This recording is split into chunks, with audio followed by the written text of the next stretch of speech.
Pour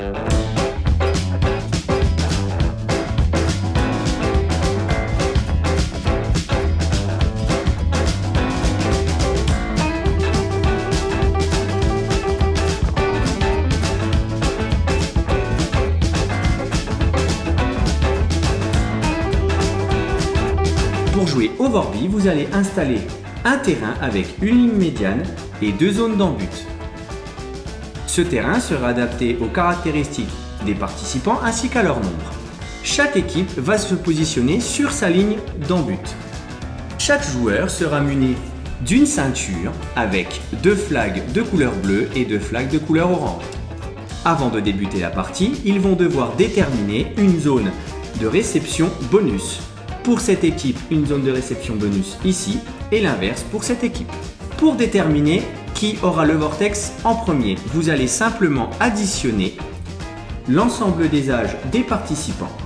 L'équipe qui aura l'âge le plus bas pourra débuter la partie et prendre le vortex.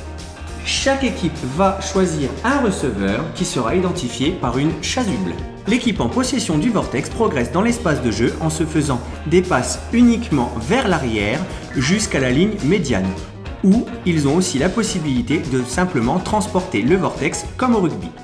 Bien entendu, l'équipe adverse aura pour mission de ralentir sa progression pour ne pas encaisser de points. L'équipe a la possibilité de se faire des passes après la ligne médiane, soit vers l'arrière ou alors vers l'avant, uniquement à ce joueur qui est le receveur, identifié par une chasuble si celui-ci se dirige vers la zone de points bonus et que ce joueur en possession du vortex lui fait une passe dans le mouvement, comme au football américain.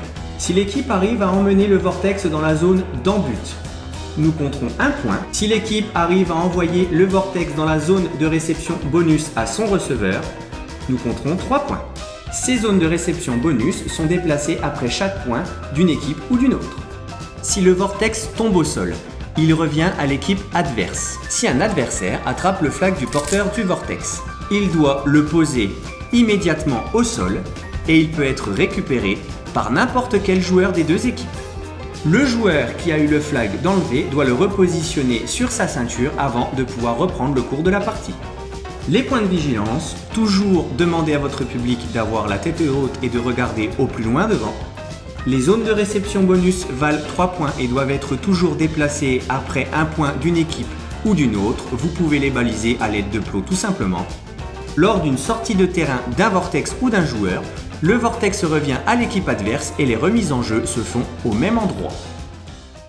Je n'ai plus qu'une chose à vous dire, à vous de jouer!